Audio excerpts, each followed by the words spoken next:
The dusty streets of Red Rock fell silent as the thundering hooves approached. Shop owners hurriedly ushered customers inside, mothers grabbed their children, and even the saloon's usual ruckus died down to hushed whispers. The Ravenous Rascals were riding into town, and everyone knew what that meant. Their leather boots gleamed despite the dust, silver spurs catching the afternoon sun as they dismounted. 6 men, each one meaner than the last, led by Colt Matthews, a man whose reputation for cruelty preceded him like a dark cloud. His angular face bore a twisted smirk as he surveyed the town, steel-gray eyes scanning for any sign of resistance. At the Stagecoach station, Rio Thompson continued loading luggage onto his coach, seemingly oblivious to the approaching danger. His weathered hands moved with practiced efficiency, his demeanor calm despite the tension thick in the air. To anyone watching, he appeared to be nothing more than a simple driver, perhaps a bit older than most, with streaks of gray in his dark hair and lines etched deep around his eyes.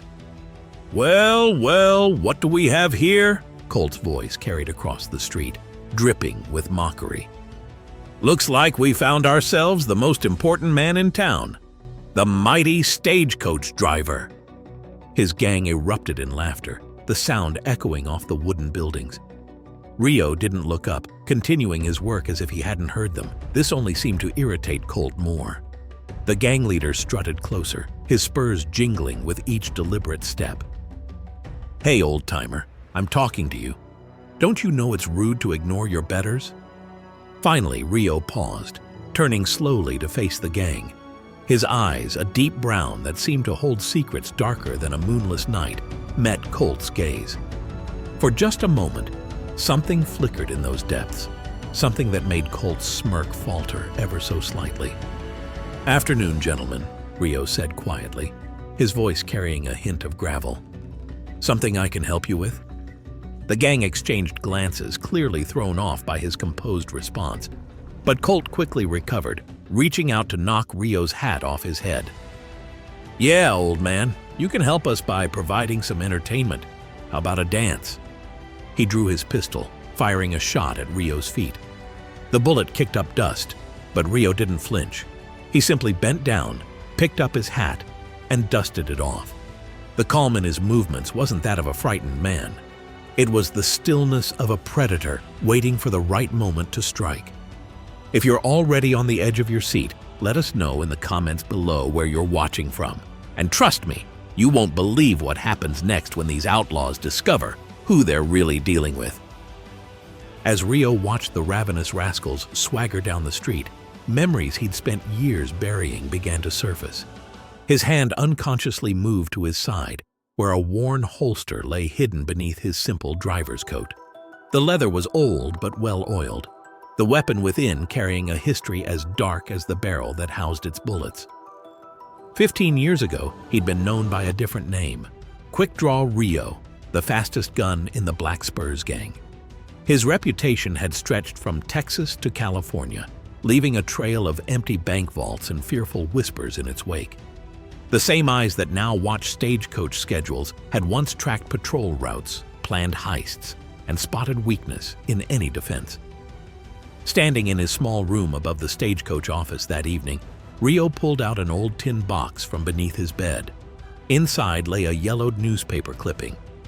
Black Spurs gang pulls off largest bank heist in territory. His younger face stared back at him from the grainy photograph, confident and dangerous.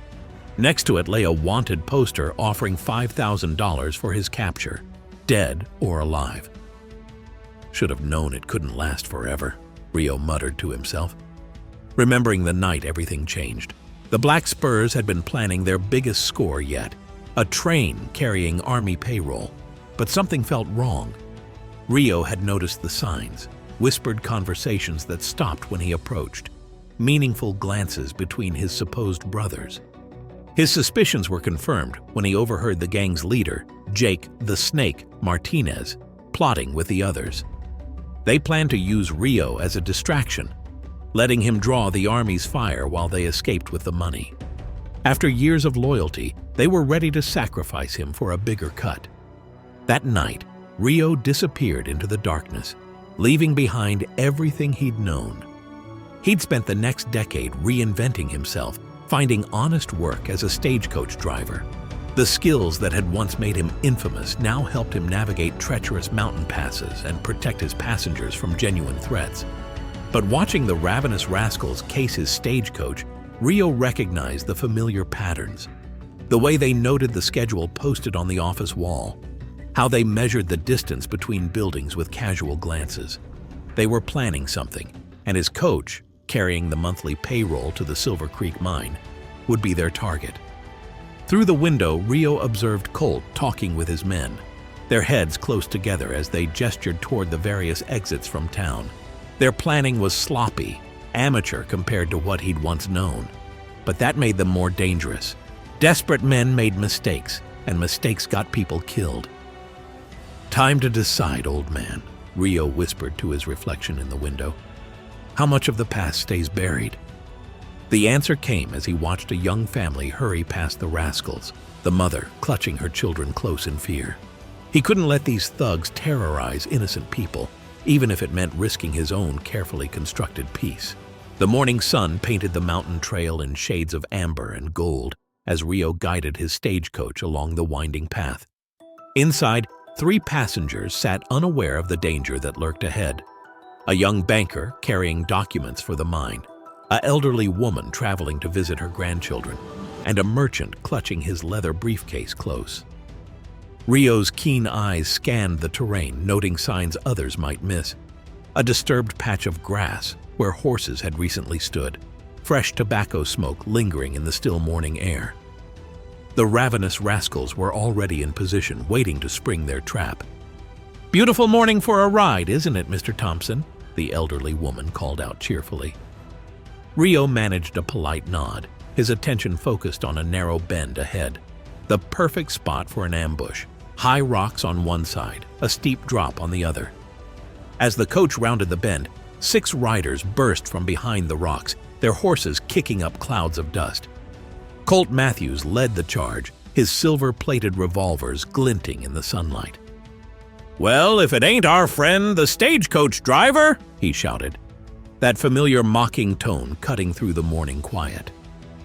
"Ladies and gentlemen," Colt announced with exaggerated politeness, "this here's a robbery. Your driver knows the drill, or at least, he better learn it quickly." The gang's laughter echoed off the canyon walls as they surrounded the coach. Rio slowly raised his hands, his movements deliberately careful. Inside the coach, he could hear the passengers' frightened whispers and the banker's desperate attempt to hide his documents. The elderly woman let out a small whimper. "That's right, old-timer," one of the gang members sneered, training his rifle on Rio.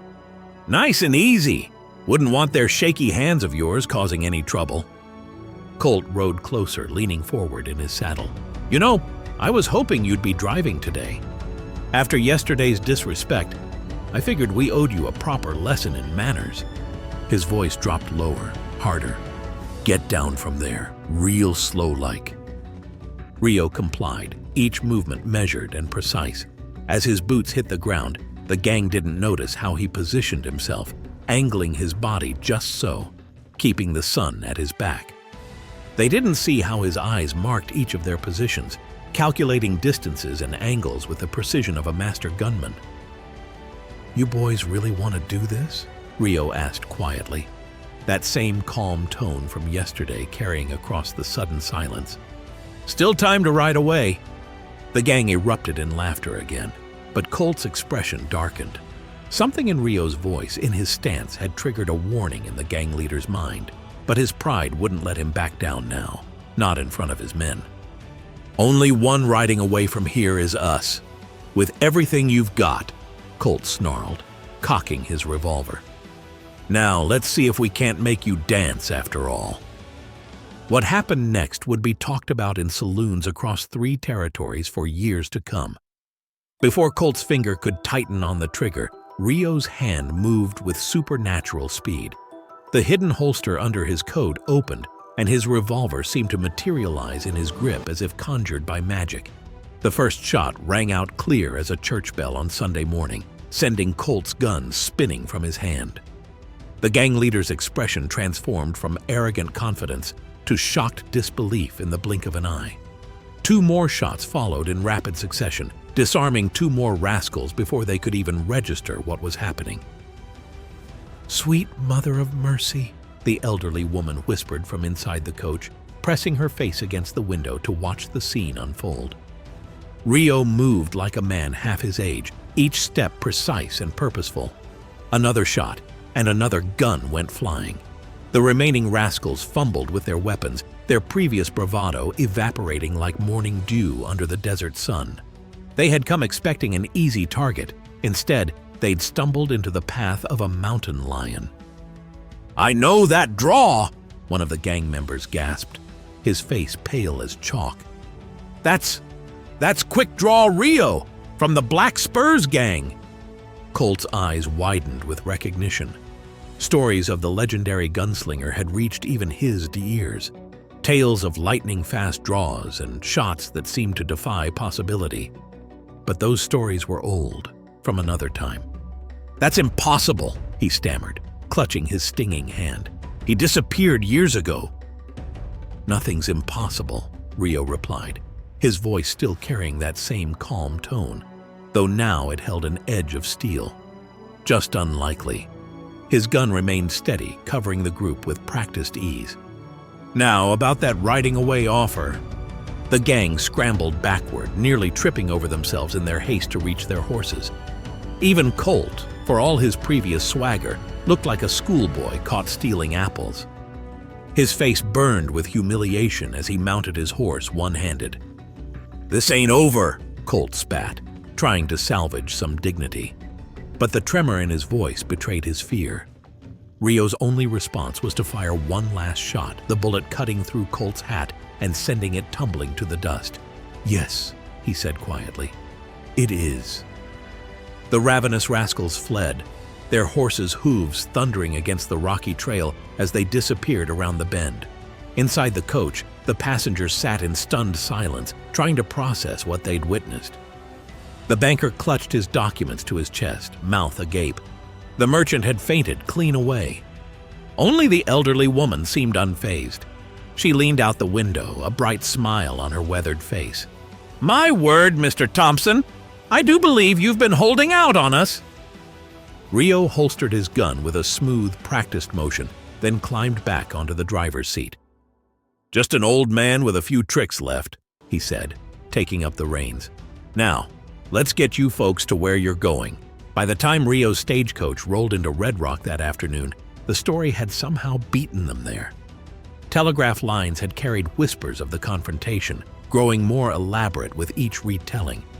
A crowd had gathered at the station, faces eager for confirmation of what they'd heard. How a simple stagecoach driver had single-handedly defeated the notorious Ravenous Rascals. As Rio helped his passengers down, he could feel the weight of countless stares. The elderly woman didn't help matters, regaling anyone who would listen with a dramatic retelling of events. "6 guns," she declared, waving her hands for emphasis. "He disarmed them all faster than you could say hallelujah." Sheriff Tom Dawson pushed through the crowd, his weathered face set in grim lines. He was a man who'd worn a badge for 20 years, and something in the way Rio carried himself had triggered his lawman's instinct. "Mr. Thompson," he called out, one hand resting casually near his gun. "Might I have a word?" Rio nodded, following the sheriff into his office. Inside, Dawson pulled out a stack of old wanted posters from his desk drawer. He spread them out, yellowed papers carrying the faces of notorious outlaws. Among them was a younger Rio, his eyes holding the same dangerous glint they'd shown during the morning's confrontation. "Been trying to place you since you first came to town," Dawson said, tapping the poster. "Quick Draw Rio of the Black Spurs gang, wanted in 3 territories, disappeared without a trace 15 years ago." He looked up, studying Rio's face. "Unless I'm mistaken." "You're not," Rio replied quietly. No point in denying it now. "But that man's dead, Sheriff. Has been for a long time." "Dead men don't shoot like you did today," Dawson countered. "Word is you took down 6 armed men without breaking a sweat." Rio sighed, settling into a chair. They were boys playing at being outlaws. Sloppy, arrogant. Someone needed to teach them a lesson before they got themselves, or someone else, killed. And you appointed yourself a teacher? There was a hint of amusement in Dawson's voice now. A former outlaw turning lawman? I'm no lawman, Rio said firmly. Just a stagecoach driver trying to live quietly. Dawson was silent for a long moment, then gathered up the wanted posters and dropped them into the pot-bellied stove in the corner. Well, Mr. Thompson, he said as the papers caught fire, seems to me a man who risks his life protecting innocent passengers has earned the right to whatever life he chooses. Before Rio could respond, shouts erupted from outside. They rushed to the window to see several townspeople pointing at a rider approaching at full gallop. It was one of the hands from the Carson ranch, his horse lathered with sweat. Sheriff, the rider called out, reining in hard. The rascals, they're hitting every ranch along the valley, stealing horses, burning barns. Colt's gone mad with humiliation. Says he won't stop until the whole town pays. Rio and Dawson exchanged glances. The quiet life Rio had built was unraveling faster than a cheap saddle, and decisions would need to be made. The past he'd tried so hard to bury had finally caught up with him, bringing with it the echo of gunfire and the smell of smoke. The town council gathered in the saloon as dusk settled over Red Rock. Reports of the Ravenous Rascals' rampage continued to pour in. 3 ranches hit, a homestead burned, cattle scattered across the valley. The gang's path of destruction seemed to be circling closer to town, like vultures tightening their orbit around dying prey. They're coming for Red Rock, Sheriff Dawson announced to the assembled crowd. Colt's made that clear enough. He gestured to a blood-stained note that had been delivered by an arrow through his office window. Says he'll burn the town to the ground unless we hand over Thompson. All eyes turned to Rio, who stood quietly in the corner, his face unreadable in the lamplight. Mayor Harrison, a portly man better suited to counting coins than handling crises, wrung his hands nervously. Perhaps we should consider their demands. No offense, Thompson, but you're just one man.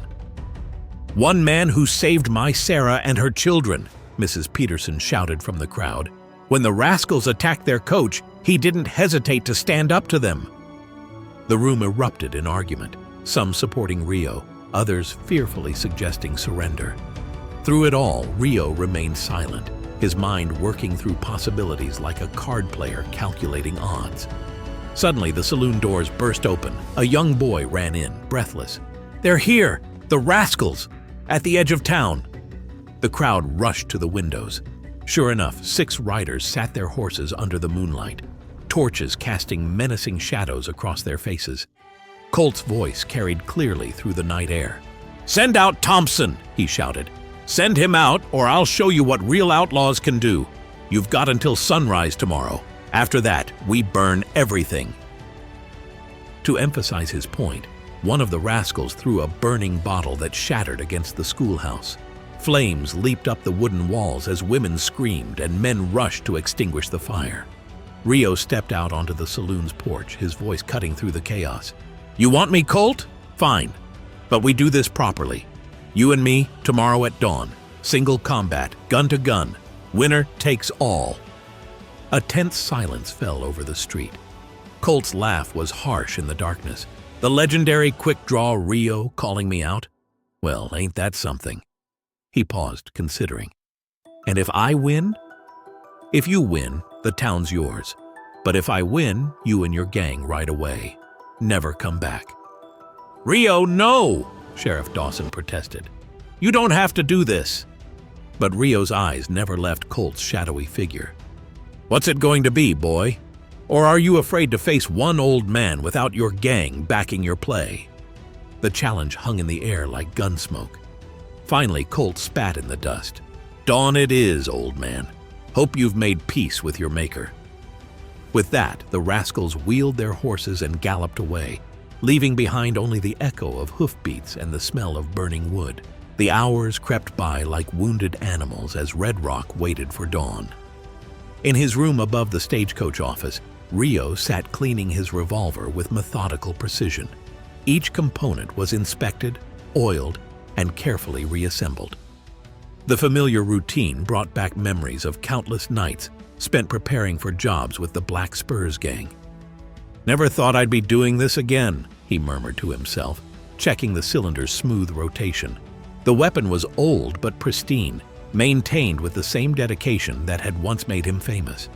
Every scratch on its surface told a story, each nick a reminder of battles fought and lives changed. A soft knock at his door interrupted his thoughts. Sheriff Dawson entered, carrying a bottle of whiskey and 2 glasses. "Thought you might want some company," he said, setting the glasses down. "Can't sleep by myself knowing what's coming." Rio accepted a drink but barely sipped it. "Used to love the anticipation," he admitted. "The night before a big job, that tension in your gut. Now it just makes me tired." "You don't have to go through with this," Dawson said quietly. "We could organize the townspeople, set up defenses." "And how many would die?" Rio cut him off. "No, this ends tomorrow, one way or another." As they talked, sounds of activity drifted up from the street below. The townspeople were preparing for whatever might come, boarding up windows, moving valuables to cellars. Some families had already fled to outlying farms, while others stubbornly insisted on staying to witness the confrontation. Near midnight, another visitor arrived, young Tommy Peterson, no more than 12 years old, clutching something wrapped in oilcloth. "Mr. Thompson, Ma said I should bring you this." He carefully unwrapped the package, revealing a polished gun belt, the leather gleaming with fresh oil. "Found it in Pa's things after he passed," Tommy explained. "He always said it was lucky. Man thinks you should have it for tomorrow." Rio ran his fingers over the smooth leather, touched by the gesture. "Thank you, son. Your father was a good man." After Tommy left, Rio stood at his window, watching the moon cast shadows across the empty street where he would face Colt in just a few hours. He thought about all the paths that had led him here, the choices, the mistakes, the attempts at redemption.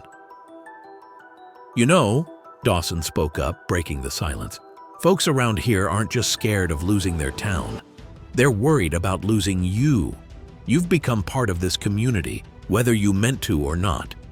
Rio nodded slowly, his expression thoughtful. "Maybe that's why this feels different. Back in my outlaw days, I only fought for myself.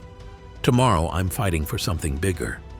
As the night wore on, more visitors came. Shopkeepers, ranchers, even the banker who'd been on the coach during the robbery attempt. Each brought something: food, coffee, words of encouragement. Red Rock was showing its heart, rallying around the man who had chosen to stand up for them. The sun crept over the horizon like a hesitant witness, painting Red Rock's main street in shades of pink and gold. Windows that hadn't been boarded up reflected the early morning light, their glass eyes watching as Rio stepped out onto the dusty street. He wore Mrs. Peterson's gun belt, his old revolver sitting naturally against his hip as if it had never left. The town held its breath. Those who hadn't fled watched from whatever safe vantage point they could find, behind curtains, through cracks in boarding, or from second-story windows. Sheriff Dawson stood on the saloon porch, his own weapon ready should things go wrong. The sound of approaching horses broke the morning silence. The Ravenous Rascals appeared like dark specters through the dawn mist, Colt riding slightly ahead.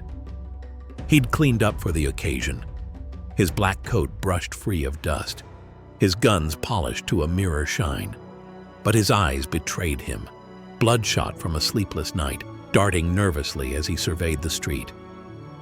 "Wasn't sure you'd show, old man," Colt called out, trying to sound confident. "Thought maybe you'd run again, like you did from the Black Spurs." Rio didn't respond, simply taking his position in the street. His calmness seemed to unnerve Colt even more. The younger man dismounted, his spurs ringing against the packed earth as he walked to his spot 20 paces away. "Any last words?" Colt asked, his hand hovering near his gun. "Just one question," Rio replied quietly. "Are you ready to die for pride?" Colt's face twisted in anger. "Only one dying today is you." His hand dropped to his gun, but Rio was already moving. What happened next seemed to unfold in slow motion for those watching. Rio's draw was like lightning, his movement so fluid it appeared almost casual. His first shot knocked Colt's gun from his hand before the younger man could even clear leather. The second shot took Colt's hat off. The third kicked up dust between his feet. Colt stood frozen, his empty hand still curved as if holding his phantom weapon. His face had gone pale, eyes wide with the sudden realization of his own mortality. "That's 3 times I could have killed you," Rio said, his gun unwavering. "Want to try for 4? Behind Colt, the rest of the rascals sat their horses in stunned silence. Their fearsome reputation had just been shattered by an aging stagecoach driver, and they knew it. "The deal was simple," Rio continued. "I win, you leave. Never come back." His eyes hardened. "Unless you'd prefer I show these fine folks exactly why they used to call me Quick Draw." Colt slowly raised his hands. His previous bravado completely evaporated. "We're leaving," he said, his voice barely above a whisper. "You won't see us again." "Smart choice." Rio kept his gun trained on them as they helped Colt mount up. The gang turned their horses, eager to escape the man who had humbled them so completely. As the sound of their retreat faded, cheers erupted from the watching townspeople. They poured into the street, surrounding Rio with congratulations and thanks. But Rio's eyes remained fixed on the horizon, watching until the last dust cloud settled. Something told him this wasn't truly over. Not yet. The celebration in Red Rock lasted well into the afternoon. The saloon flowed with free drinks, and even the most proper ladies in town found themselves joining in the festivities. But amid the jubilation, Rio noticed Colt's wounded pride in his eyes before he'd ridden away. Such wounds had a way of festering, turning men desperate and dangerous. Sheriff Dawson found Rio sitting alone on the Stagecoach office's porch, cleaning his gun with the same meticulous care he'd shown the night before. "Quite a show you put on this morning," the sheriff said, settling into a nearby chair. "Don't think I've ever seen a shooting like that." "Shouldn't have had to," Rio replied, his voice heavy with something that might have been regret. "Boy had no business calling anyone out. Could have gotten himself killed." "But you didn't kill him," Dawson observed. 3 shots, all perfect, non-lethal. Almost like you were teaching him a lesson." Rio's hands paused in their work. "Maybe I was. Saw something of myself in him. Young, angry, too proud for his own good. Someone showed me mercy once and changed my whole life.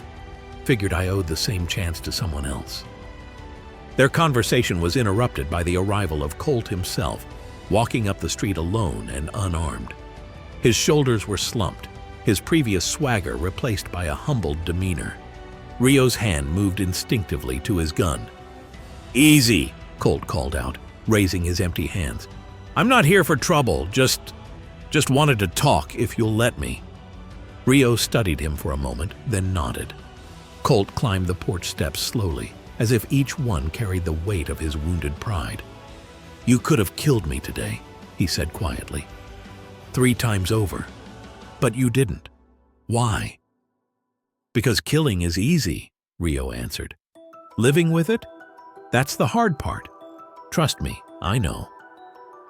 Colt sank into a chair, looking suddenly young and lost. "I've been thinking about what you said, about dying for pride. Been running with the rascals for 2 years now, thinking I was building something great. But today I realized I was just playing at being an outlaw, like a kid with his pa's gun." Rio set his cleaned weapon aside. "There's no glory in it, son. Just blood and regret. Take it from someone who learned the hard way." "The others rode out," Colt admitted. "Said they weren't following a leader who got beat that bad. Guess I'm not much of anything now." "Wrong," Rio said firmly. "Now you're free to choose who you want to be. Question is, what are you going to do with that freedom?" Colt looked up, meeting Rio's eyes for the first time, without anger or fear. Would you be willing to teach me? Not the gun work, but the other stuff. How to live right." The request hung in the air like morning mist. Sheriff Dawson watched the exchange with interest, wondering how Rio would respond to this unexpected turn of events. The following days in Red Rock brought changes no one could have predicted. Rio found himself with an unlikely apprentice in Colt, the former gang leader now eager to learn a different way of life. Each morning they could be seen at the Stagecoach station, Rio teaching Colt the intricacies of handling horses and maintaining equipment. "Never thought I'd be learning to tie proper knots instead of shooting guns," Colt remarked one morning, struggling with a complex harness.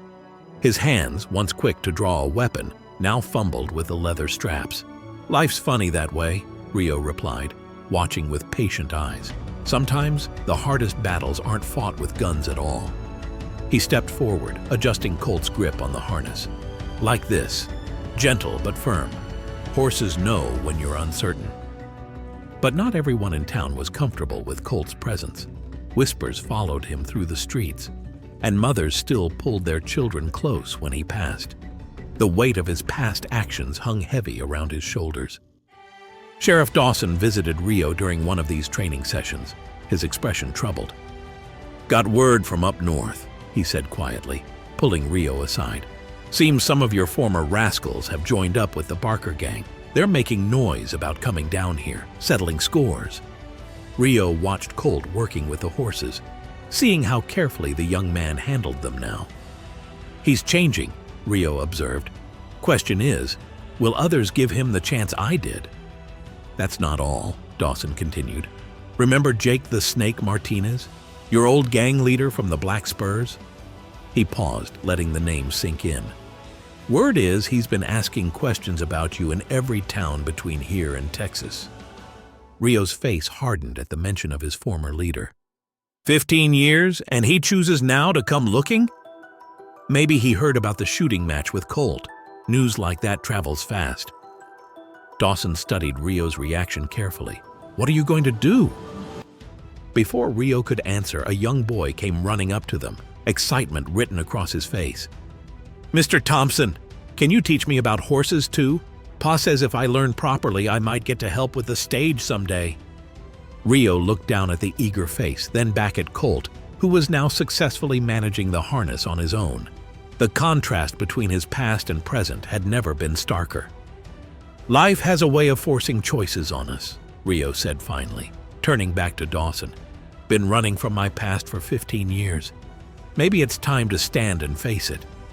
He paused, watching the boy scamper over to help Colt. "But first, we've got some teaching to do." As the sun climbed higher over Red Rock, Rio found himself at a crossroads. The peaceful life he'd built was balanced against the approaching storm of his past.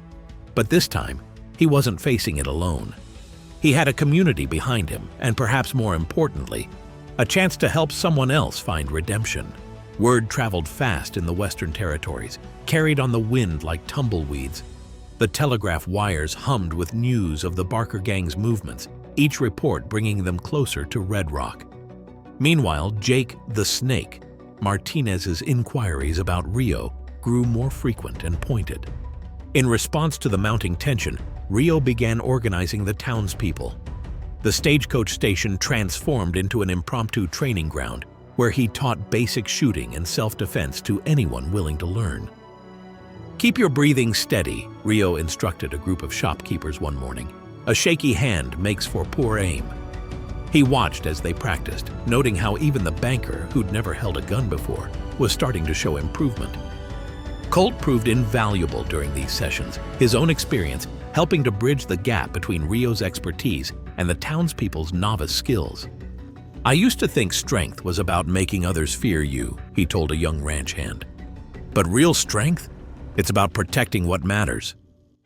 Sheriff Dawson set up watching posts around town, establishing a network of observers to warn of any approaching danger. Even the children were involved, running messages between posts with proud importance. One evening, as Rio and Colt finished securing the horses for the night, a rider came pounding into town. "They're coming!" he shouted, his horse lathered with sweat. "The Barker gang, they've hit Three Pines Ranch, and they're not alone. Some older fellows riding with them, wearing a black hat with a silver snake band." Rio's blood ran cold. Jake Martinez leading the Barkers toward Red Rock. The past and present were about to collide in ways he'd never imagined. "How many?" Dawson demanded, rushing from his office. 20, maybe more, the writer reported.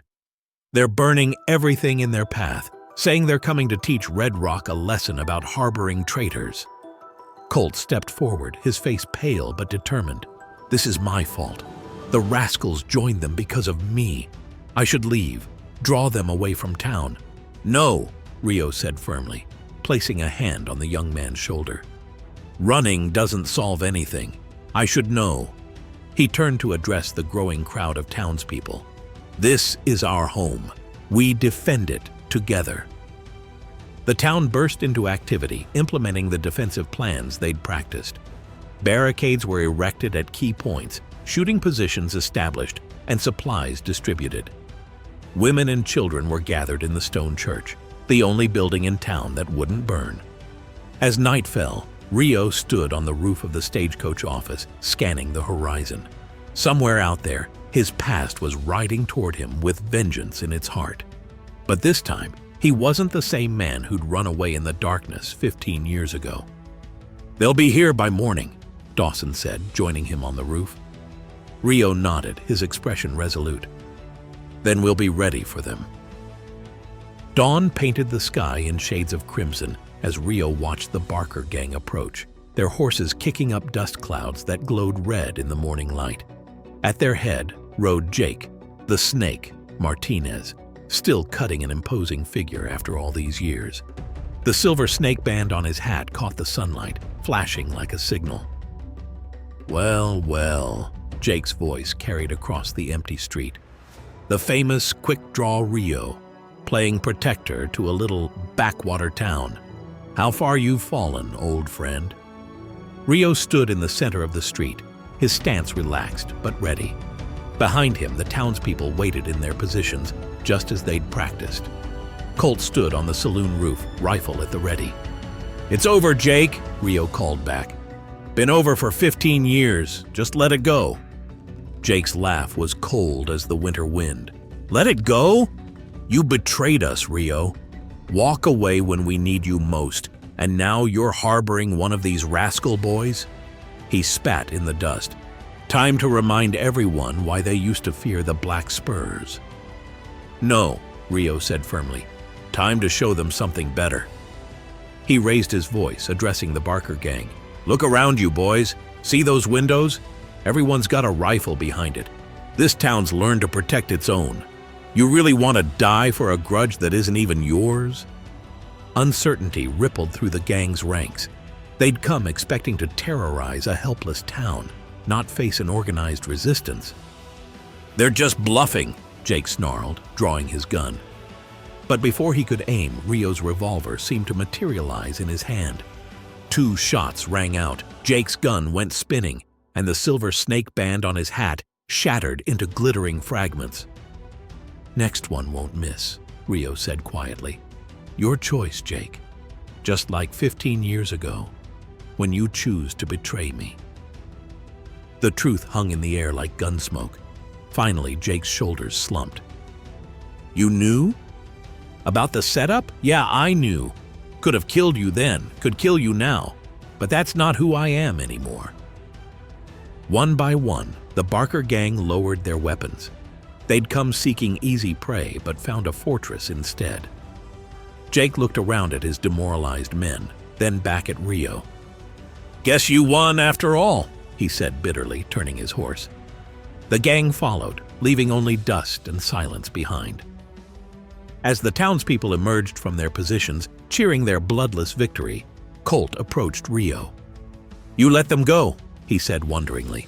"Both times, you choose mercy over vengeance."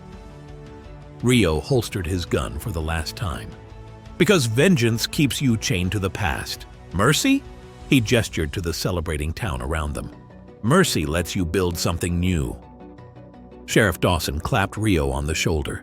"Speaking of building something new, that deputy position is still open." Rio looked around at the town that had become his home, at the people who had stood with him, at Colt, who had chosen a better path. Finally, he smiled. "You know what, Sheriff? I think I'm done running." If you thought this story was incredible, you won't want to miss our next video.